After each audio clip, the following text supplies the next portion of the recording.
जय गुरु जी संगत जी, जय गुरु जी। गुरु जी अपना शुक्राना सत्संग शेयर कर रहे हैं।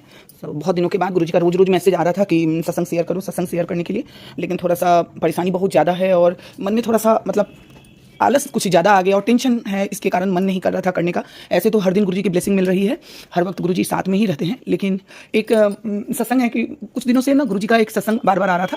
एक आंटी जी का सत्संग आ रहा था बार बार कि उनके किचन में आग लगने की, कि किचन में आग लग जाएगी। तो हमको ऐसा लगा कि कहीं ये सत्संग मेरे लिए तो नहीं है, क्योंकि हम मोबाइल का कई बार सत्संग सुनते हैं तो मोबाइल को गैस मतलब चूल्हे के ऊपर भी हम रख देते हैं, उसके टॉप पे, और कुछ बनाते रहते हैं कि चलो 2 सेकंड के लिए। तो हमको लगा कि शायद इसके लिए ही गुरुजी मना कर रहे हैं कि तुम जो रख रही हो वहाँ पे वो खतरनाक है, बर्नर के बगल में मोबाइल रख देने से कहीं वो खतरनाक है। तो फिर उसको हम हटा दिए, लेकिन फिर वो बार बार वो आ रहा था तो समझ में नहीं आ रहा था। तो इस संडे को अपने होम टाउन जाना था, शादी घर। तो इस संडे की बात है कि सुबह के 10 बजे तक मेरे घर में लाइट थी और अपने बच्चे का स्कूल यूनिफॉर्म मशीन में दिए हुए थे। तो 10 बजे के बाद लाइट कट गई।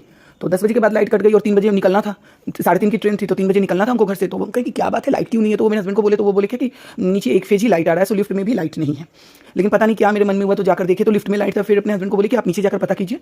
तो फिर नीचे वो जाकर पता किए तो बोले कि बिल्डिंग में सबके घर लाइट है और हमारे घर लाइट नहीं है। तो हम बोले कि ठीक है। तो उसी समय पता नहीं क्या मेरे मन में आया कि वो सत्संग ध्यान में आ गया कि उनके घर में भी यही आ रहा था कि तुम्हारे घर में आग लगेगी लाइट के चलते। तो उन्होंने इलेक्ट्रिशियन को बुलाया था और शायद पूरे घर में चेक करवाया था। तो उनके यहाँ फ्रिज के पीछे वायर कोई बिल्कुल पतला हो गया था, जिसके कारण मतलब आग लग सकती थी। तो वो ठीक करवा ली वो। तो मेरे ध्यान में वही आया। तो फिर हम अपने फ्रिज को चेक किए, घर में भी सब तरफ चेक किए और फ्रिज को भी कि कोई तार वायर तो नहीं है ऐसा। तो ध्यान आया कि इलेक्ट्रिशियन को फ़ोन करें। और हम बार बार मन में गुरुजी को ही ध्यान कर रहे थे कि गुरुजी 3 बजे निकलना है और 1 बज गए हैं, कपड़े भी धोना है और मशीन में स्कूल का इसका है, कल बहुत इंपॉर्टेंट है, उसका एग्जाम है। बार बार ही कर रहे थे। तो हम इलेक्ट्रिशियन को फ़ोन किए तो इलेक्ट्रिशियन बोला कि आपकी बिल्डिंग के नीचे ही हैं, हम आसपास ही हैं। और गुरुजी की कृपा देखिए कि फ़ोन किए और इलेक्ट्रिशियन बात करते करते ही चला आया। और जब वो चेक किया तो नीचे फेज का तार बिल्कुल पतला हो गया था और वो मतलब फेज का ही प्रॉब्लम था। फिर आधे घंटे के अंदर में वो फेज बन गया और हमारे घर लाइट आ गई। तो वो गुरुजी का जो सत्संग होता है वो मतलब कई बार ऐसा होता है कि वो हमारे लिए ही होता है, कोई दूसरा कोई वो सत्संग बोलता है, लेकिन बिल्कुल वो हमारे लिए ही होता है। तो गुरुजी का शुक्राना बहुत कि लाइट आ जाने से कपड़े धो लिए, मशीन चलाकर जल्दी जल्दी से सूख गए और हम निकल भी गए। और जहाँ गए वहाँ रास्ते में भी गुरुजी का ब्लेसिंग नंबर और बटरफ्लाई बहुत बहुत मिला हुआ। अपने होम टाउन में भी उधर से लौट कर भी आए तो भी हर वक्त लगता था कि कोई मेरे साथ है। मतलब ये डर नहीं लगता था कि नहीं मेरे साथ भगवान हैं, गुरुजी हैं मेरे साथ, वो मेरा कभी गलत होने नहीं देंगे। हर वक्त ऐसा होता था। तो यही मेरा सत्संग है। और दूसरा क्या, अभी बहुत सारा परेशानी चल रहा है कि गुरुजी की कृपा से मेरे हस्बैंड को मतलब नौकरी लगी और वो नौकरी को 1 महीना भी नहीं हुआ। 16 नवंबर को लगी है जॉब और ये 16 दिसंबर 1 महीना भी नहीं हुआ। तो 8-9 को मतलब जिसके थ्रू लगा है वो मेरे भाई के थ्रू लगा है। तो मेरे भाई ने ही बताया कि वो बोल रहा है कि अगले महीने से वो काम शायद अपना उसका काम बंद हो रहा है, तो अगले महीने से वो पैसा नहीं देगा, इसी महीने ही वो सैलरी देगा। तो गुरुजी मतलब आप तो इस नौकरी को आप ब्लेस किए थे। और क्योंकि मेरे दुकान की भी हालत ऐसी नहीं है, बहुत मतलब इस तरह का बुरा हाल अपने मतलब जीवन में हम कभी नहीं देखे हैं जो अभी हम देख रहे हैं। जब से होश संभाले हैं तब से ऐसा बुरा समय हम कभी नहीं देखे।